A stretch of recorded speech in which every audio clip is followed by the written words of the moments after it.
बस बंद कर दिया पुस्तक। जो ज्ञान स्थिर नहीं है, स्वभाव में रखना होता है, जो ज्ञान अदृढ़ होता है, समाप्त हो जाता है जो ज्ञान, और प्रमाद ही रहता है। जो वेद आदि शास्त्र आपने पढ़े वो आपके प्रमाद यानी आलस से नष्ट हो जाते हैं। वेद पढ़ के आए, अभ्यास नहीं करोगे तो चला जाएगा। कोई सुने चाहे ना सुने, अभ्यास करना चाहिए वेद का। आलस करने से वेद आदि व्याकरण शास्त्र नष्ट हो जाता है। संस्कृत भाषा ही है। संदेह होते ही अतो मंत्र है वो भी संदेह से नष्ट हो जाता है। और व्यक्ति चित्त हतो जपा, अशांत चित्त से किया हुआ जप भी नष्ट हो जाता है। बहुत बड़ी बात है। तो जप कर रहे हो, जप के समय चित्त शांत होना चाहिए। अशांत चित्त से जप करता है, माला तो कर में फिरे, जीत फले लो मायु मनुआ के जो फिरे, ऐसा काम नहीं जाता। मन पूरे ऐसा जब है वो भी नष्ट हो जाता। अवैष्णव हतो देश, ऐसा देश जहां विष्णु के भक्त नहीं रहते, ऐसा देश में विष्णु के भक्त नहीं रहते,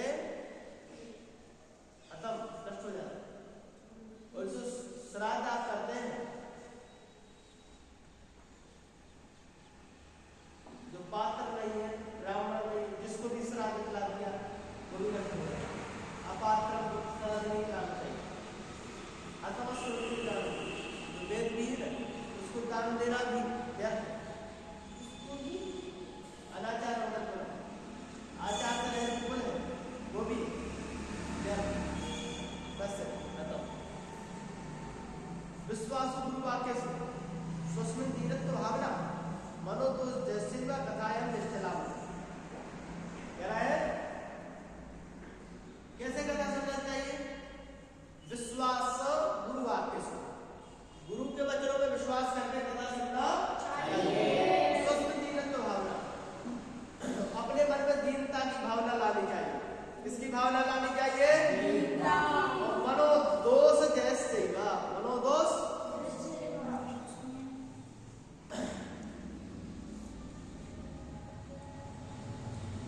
भगवान कहते हैं गीता में, यथा दीप निवासस्थो नेंगते सोमवास बता। एक दीप रखी है, पूरा प्रकाश कर देता, लेकिन अगर ये हवा में रख दो तो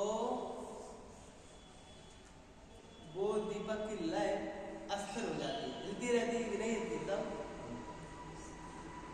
लेकिन हवा में ना रखा हो तो कैसी रहती है? स्थिर। यथा दीपो निवासस्थो नेंगते सोमवास्मृता, समान चित्त होना चाहिए। कथायाम निष्ठलाभते, जैसे दीपक जलता हुआ हिलता रहता है, ऐसे ही मन हिलता रहता है। इसको निश्चित करना। पूरे सारे संसार में कुंड को फल है मन को स्थिर करना। मन को स्थिर करना सारे संसार के उपायों का फल है। ये मन स्थिर होता नहीं है।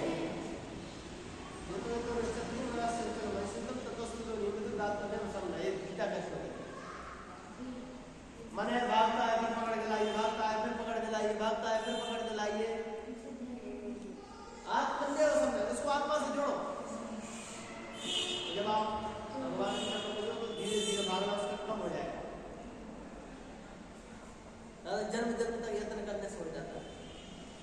एवं आदि कदम क्या वही श्रवण, इस प्रकार से यदि श्रवण करे तब तो सुनने का फल पुनः सर्वनाम सर्वेशा वैकुंठे वसते ध्रुवम। अब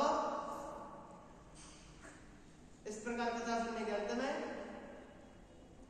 सर्वेशा वैकुंठे वसते, सबको वैकुंठ में निवास मिलेगा, ध्रुव यानी निश्चित। गोकर्ण तब गोविंद, गोकर्ण यानी स्वयं, हे गोकर्ण, तब गोविंद भगवान तुमको स्वयं गोलोक देंगे।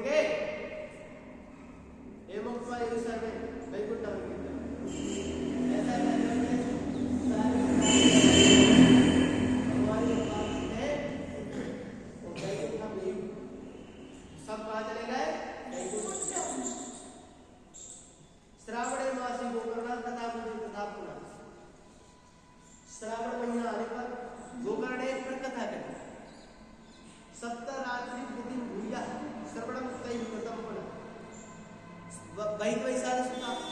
उन्होंने 7 रात की कथा रही, दिन रात कथा पूरी होने वाली, तही कथई भूया कथा उन सबके द्वारा प्रसिद्ध श्रवण किया करता था। तब क्या हुआ, कथा समाप्त हो गया, तब चला नारद कथा समाप्त के क्या हुआ, नारद सुनो, विमान हरे नागरिकों जैसा कल हमारी पार्षद आए, विमान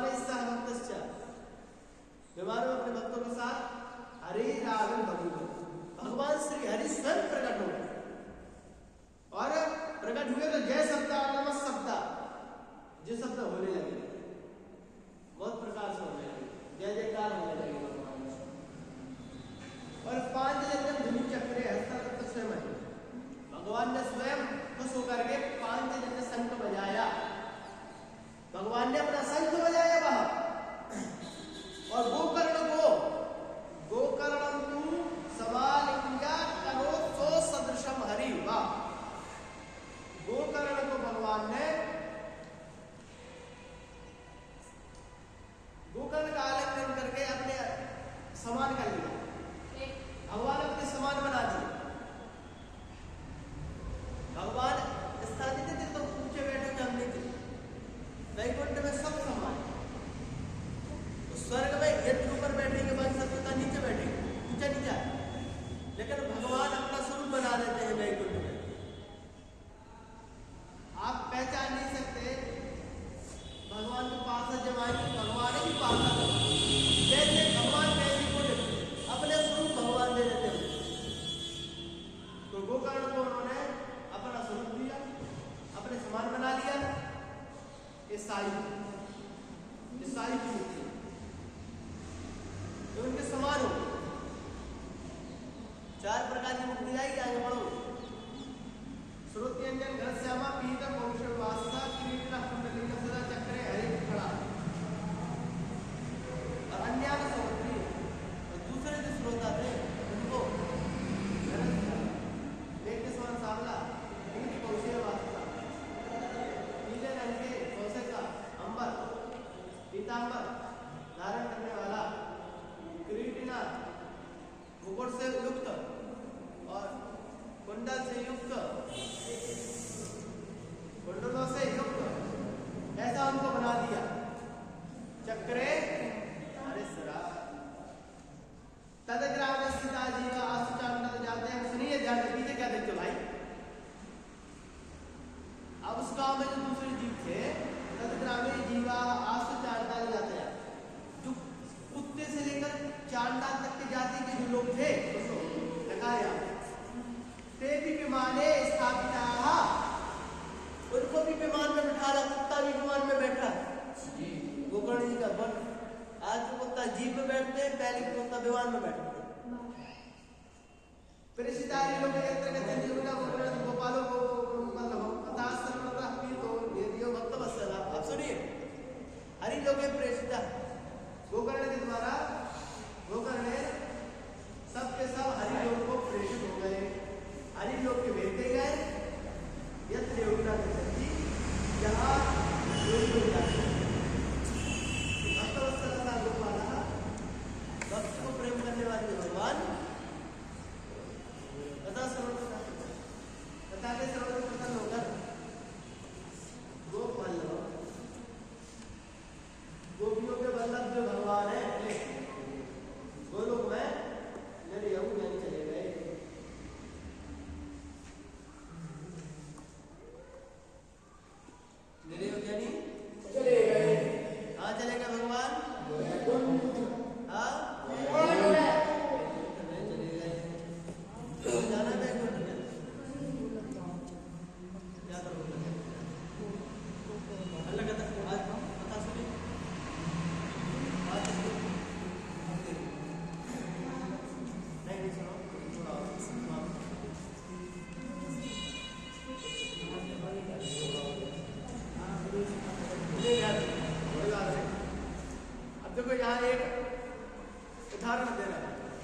श्रोताओं के भेद से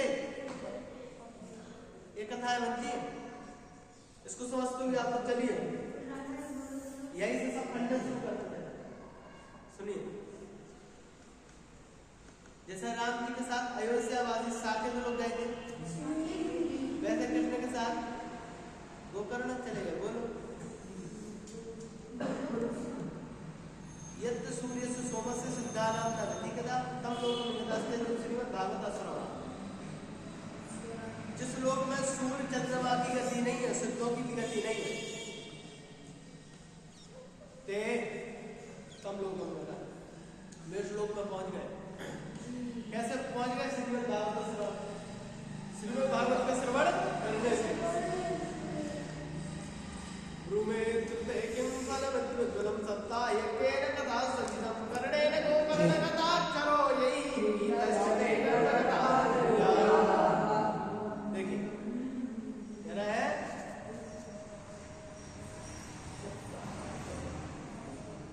ब्रूमोत्र ते किं फलवद्वज्ज्वलम्। अत्र ते किं का? अत्र ते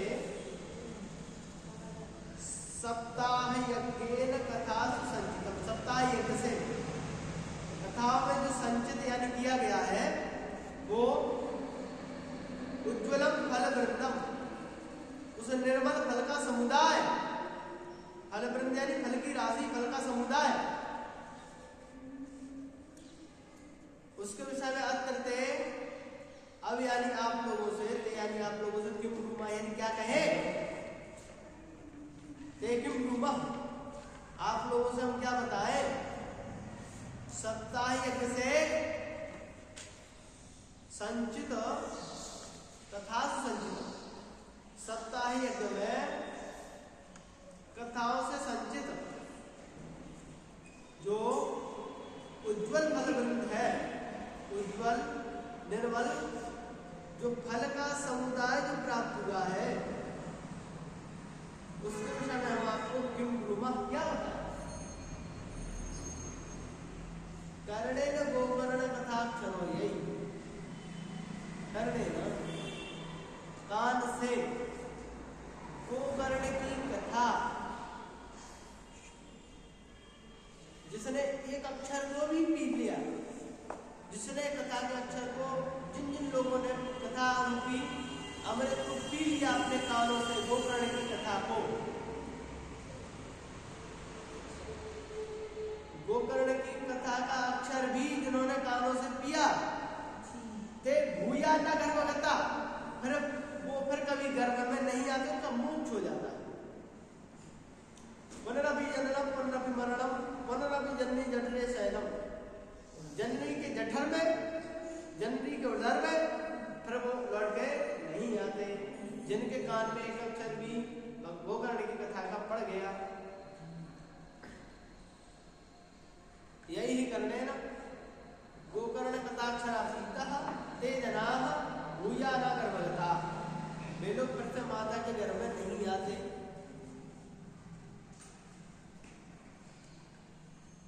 और आगे क्या रहे? बाताम पर्णासन देह शोषणै तपो विरुग्रैश्चर काल संसितै योगैः संयाति नतां गतिं मयि सप्ताह श्रवणेन यज्ञाम्। तो कहते हैं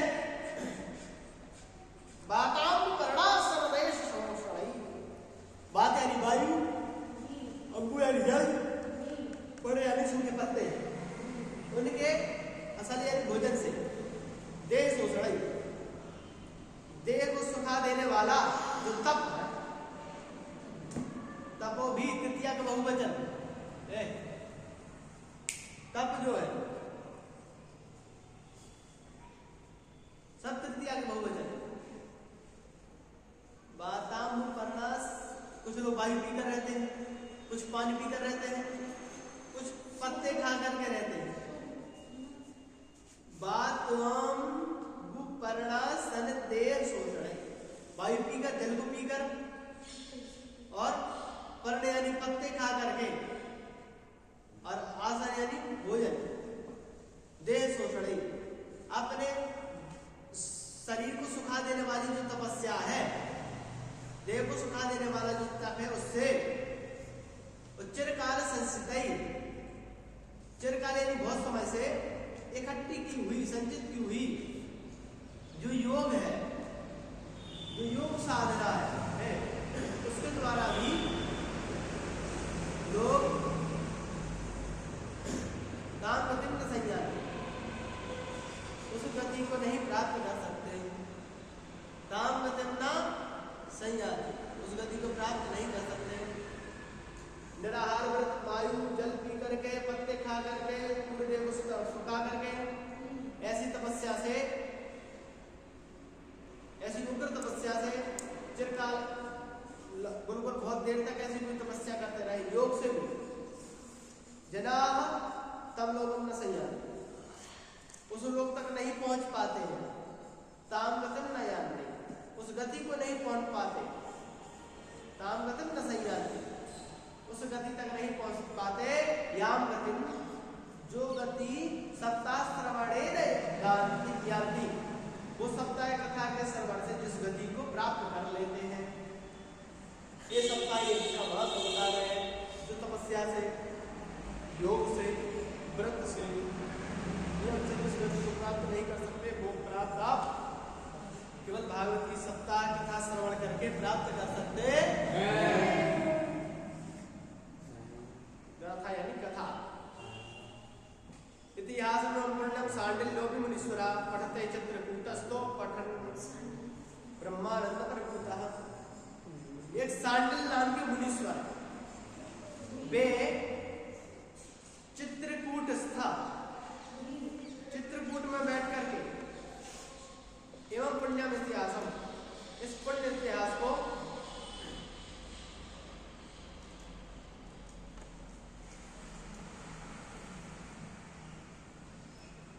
कैसे सांडल्य ऋषि है, ब्रह्मानंद प्रकृतः, ब्रह्मानंद से परिप्लुत, ब्रह्मानंद से परिप्लुत जैसे सांडल्य ऋषि चित्रकूट में बैठ करके इस इतिहास को पढ़ते हैं। आख्यान में तत्परमं पवित्रं सुतं जगत्पैवेदे भोगं श्राद्धा प्रयुक्तं प्रति तृप्तिमावहे नित्यं सुपाठार्थपदं च। एतद् आख्यानं परमं पवित्रं, ये जो आख्यान है, जो कथा है, यह परमं पवित्र है, अत्यंत पवित्र है। और सकृत परिसुतम, एक बार भी जिसने सुन लिया कथा को, अगौगम विदेह, अज्ञानी पाप का जो समुदाय है, अज्ञानी जो समुदाय है, अज्ञानी पाप, अज्ञानी समूह को, पाप के समूह को नष्ट कर देगा। और श्राद्ध प्रयुक्तम, यदि श्राद्ध पक्ष में यदि पढ़ते हो तो पितृतृप्तिमावहे, तो पितरों को तृप्ति प्रदान करता है आख्यान। और नित्यम सुपाठात्, यदि रोज पाठ करते इसका तो अपनर्भवम, पुनर्जन्म, पुनर्जन्म से मुक्त हो जाएगा, मुक्त हो जाएगा, मुक्ति हो जाएगी। यहाँ तक हो गया। अब छठवें अध्याय में सुनो कैसे कथा की जाए। कथा का जो आडंबर आजकल जो देश में चलता है, वो यही से आडंबर पूरा है। कथा का आडंबर पूरे देश में चल रहा है, वो षष्ठ अध्याय से चल रहा है। कैसे कथा की जाए, भागवत में नहीं, कुछ नहीं कहा, भागवत के विषय नहीं कहा है, लेकिन बढ़ते बढ़ते पराकाष्ठा में पहुंच गए। अपनी आंखों से पढ़िए, आज समझ में नहीं आए किसी समझिए और बैठ कर उसका चिंतन कीजिए, तब तो होगा मोक्ष। नहीं तो आप सप्ताह बाद कथा करेंगे, कुछ हाथ नहीं, चकरा चूर हो जाता है। कथा करते करते एक साल आ जाए, इतना साल आ जाए, छोटी बात थोड़ी ना। तो धीरे धीरे से शुद्ध जाए। छठवें अध्याय में अब ये कहते हैं कथा में सब हुए, अब कथा की विधि। षष्ठ अध्याय में क्या है, कथा की षष्ठ अध्याय का प्रसंग लिख लेना, उसका कल ओम श्रीमद्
पुष्पाणि